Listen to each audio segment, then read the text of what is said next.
Ya, sejumlah lembaga survei merilis hasil survei prediksi calon-calon terkuat untuk Pilpres 2024. Hasilnya yang tadi Anda sudah dengar, ada sejumlah nama yang muncul baik dari kalangan politisi, militer, pengusaha, dan juga kepala daerah. Nama Ketua Umum Partai Gerindra, Prabowo Subianto, masih bertengger di urutan atas dan disusul sejumlah nama, ada Anies Baswedan dan juga nama-nama lain. Siapa saja? Kita akan ulas, saya akan hadirkan kepada Anda hasil-hasil survei dari sejumlah lembaga survei terkait dengan nama-nama kandidat terkuat di Pilpres 2024 sebelum nanti kita akan elaborasi dalam diskusi lebih lanjut. Kita lihat terlebih dahulu ya, meskipun kemudian kita tahu ya bahwa 2024 ini masih cukup jauh sebenarnya, tapi memang peta politik, aroma-aroma siapa yang kira-kira akan maju ini sudah bisa dicium dari hari ini dan kita lihat dari beberapa perkembangan politik saat ini. Jadi memang sudah ada nama-nama yang kemudian keluar dan muncul, sebetulnya bukan nama-nama yang baru tentunya karena pasti popularitasnya sudah cukup Anda kenal. Kita akan lihat, saya akan hadirkan 3 hasil survei, lembaga survei untuk nama-nama terkuat di Pilpres 2024 agar kita bisa banyak komparasi dan melihat secara lebih dalam. Kita lihat dulu pertama adalah Indobarometer. Kita lihat siapa kemudian elektabilitas Capres 2024 yang disurvei oleh Indobarometer. Ini dia wajah-wajahnya, tentu Anda tidak asing lagi dengan elektabilitas 22,5%. Prabowo Subianto, Ketua Umum Partai Gerindra ini masih menduduki peringkat pertama. 3 kali artinya ikut Pilpres ya Prabowo Subianto, sebagai Capres 2 kali, sebagai Cawapres 1 kali ketika menjadi Cawapres dari Megawati Soekarno Putri. Nama Prabowo Subianto ternyata yang saat ini menjadi Menhan di era Presiden Joko Widodo masih bertengger di urutan pertama 22,5%. Tapi dari survei Indobarometer, kita lihat di sini Anies Baswedan yang baru sekitar 2 tahun dan menjadi Gubernur DKI Jakarta, ini sudah ada di angka 14,3%. Selisihnya tidak cukup banyak sebetulnya, hanya sedikit.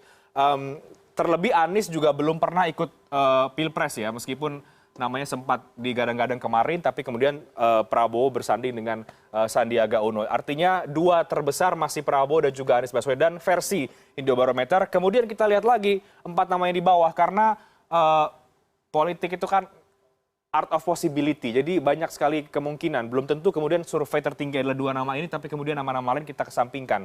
Karena ada banyak faktor dan juga variabel untuk bisa menentukan siapa capres-capres nanti. Kita lihat nama lain adalah Sandiaga Uno, yang juga merupakan Wagub DKI Jakarta awal dengan Anies Baswedan dan juga Cawapres dari Prabowo Subianto di Pilpres 2019 kemarin. Ketiga ini sebetulnya masih punya irisan yang sama ya, karena kemarin satu barisan dalam mendukung Prabowo Sandi di Pilpres 2019.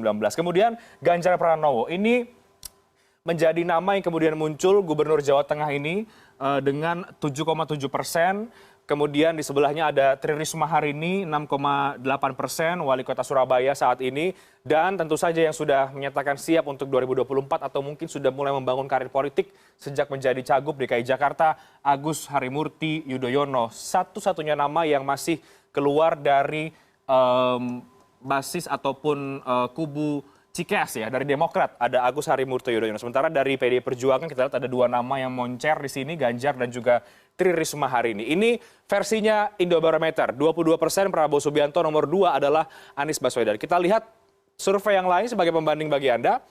Ini adalah survei elektabilitas dari Politika Research and Consulting dan juga Parameter Politik Indonesia. Hasilnya tetap Prabowo Subianto di urutan pertama dengan angka 17,3%. Tapi yang kedua di sini bukan Anies Baswedan, tapi di sini adalah Sandiaga Uno, 9,1%. 2 nama yang kemarin running di Pilpres 2019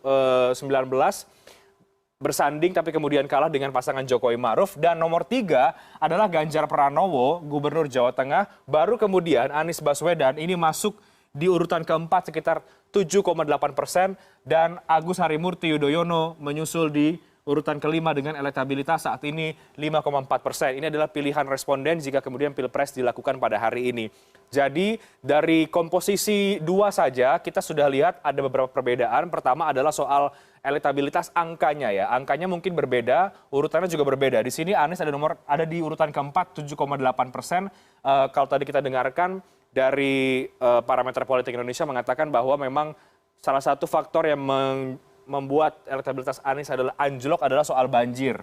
Banjir DKI Jakarta yang sejak awal tahun Kemudian mungkin sampai hari ini ya musim penghujan masih terjadi banjir di sejumlah titik dan pemberitaannya memang luar biasa. Mungkin itu memberikan dampak yang cukup negatif bagi Anies Baswedan kalau kita bicara soal kinerja sebagai Gubernur DKI Jakarta. Tapi masih ada di top 5 paling tidak dari 2 survei yang sudah kita paparkan kepada Anda, dan masih nama Prabowo, Sandiaga Uno, Ganjar, Anies Baswedan dan juga Agus Harimurti Yudhoyono. Kita lihat lagi kemudian dari survei yang dilakukan lembaga survei Median. Masih ini komposisinya agak-agak mirip sebenarnya, tapi ada nama Ridwan Kamil di sini. Ini kita ambil 5 besarnya saja ya. Kalau kita bedah lagi lebih banyak, tentu ada nama-nama lain yang muncul sebetulnya. Nah, ini tetap Prabowo Subianto di angka 18,8%, Anies Baswedan 15,8%, Sandiaga Uno 9,6%, dan juga Agus Harimurti Yudhoyono 5,3%. Kalau kita lihat dari hasil surveinya Median ini, beberapa yang melekat kenapa kemudian publik memilih nama-nama ini adalah misalnya Prabowo diasosiasikan sebagai sosok yang tegas, wibawa, kemudian ada berani ya, ini brand image politik Prabowo Subianto yang sangat melekat. Kemudian Anies Baswedan ini dekat dengan ulama. Ini adalah temuan dari Median, dekat dengan ulama yang mungkin beririsan dengan aksi 212 beberapa tahun yang lalu yang kemudian mengantarkan Anies juga sebagai pendukung dari Anies Baswedan untuk Gubernur DKI Jakarta. Kemudian religius, ada faktor cerdas, dan tutur kata. Tutur kata bahkan juga masuk ke dalam pemilihan kenapa kemudian orang atau publik memilih Anies Baswedan dalam surveinya Median. Sandiaga Uno dianggap sebagai orang yang kemudian cerdas dalam alasan memilihnya, kemudian pengusaha dan juga peduli. Agus Harimurti Yudhoyono tentu adalah muda, kemudian sebagai putra mahkotanya Pak SBY. Jadi memang sosok SBY tentu tidak bisa dilepas dari Agus Yudhoyono ya. Dan kemudian kita lihat Ridwan Kamil ini dianggap sebagai sosok yang kreatif, kemudian merakyat. Nah, ini asosiasi-asosiasi yang kemudian melekat pada beberapa nama lembaga, beberapa nama capres yang kemudian disurvei oleh Median. Jadi Prabowo Subianto, Anies Baswedan, Sandiaga Uno, Agus Yudhoyono, Ridwan Kamil. Apa kesimpulan dari 3 lembaga politik ini, 3 lembaga survei ini, paling tidak adalah nama-namanya tidak jauh-jauh berbeda, hanya urutannya saja yang berbeda, kemudian latar belakangnya pun masih tidak jauh-jauh berbeda, masih kemudian dengan background militer, background pengusaha, background politisi, dan juga kepala daerah. Jadi sejak kemudian Presiden Joko Widodo yang punya latar belakang sebagai kepala daerah dari wali kota, gubernur, memang tren kepala daerah menguat dalam bursa Pilpres ini cukup tinggi. Terlebih juga muncul sejumlah kepala-kepala daerah yang memang berkinerja dianggap cukup baik dan memang punya elektoral yang cukup tinggi. Jadi menarik kalau kita lihat juga di sini background-nya masih tidak jauh-jauh berbeda. Selain kemudian modal politik yang mungkin juga dimiliki oleh 5 nama ini, tentu kita coba lihat lagi ada temuan-temuan yang cukup menarik kalau kita berkaitan dengan Anies Baswedan dan juga Prabowo Subianto sebagai nama yang 2 yang cukup moncer di beberapa survei terkait dengan nama capres terkuat di 2024. Terakhir juga kita tahu ada survei Indobarometer soal menteri paling populer di kabinet Jokowi periode kedua, menteri terbaik dan lain sebagainya. Prabowo Subianto masih di nomor 1. Ini tentu indikatornya banyak ya, apakah populer ini karena berdasarkan apa, tentu ini banyak. Ada Sri Mulyani, ada Erick Thohir, ada Nadiem Makarim, ada Muhammad Mahfud MD. Jadi kalau kita lihat di sini juga sebetulnya Prabowo juga punya modal yang cukup tinggi sebagai sosok yang cukup populer, menteri dengan popularitas yang cukup tinggi karena memang publisitasnya Prabowo Subianto sangat tinggi karena pernah ikut Pilpres sebagai capres 2 kali, sebagai cawapres 1 kali, dan juga sebagai ketua umum partai. Karena ini penting ya, karena untuk menjadi capres itu kan butuh tiket dari partai politik begitu. Karena katakanlah Partai Gerindra misalnya sebagai partai Prabowo Subianto, tentu ini sebagai kandidat yang cukup punya modal politik yang cukup tinggi.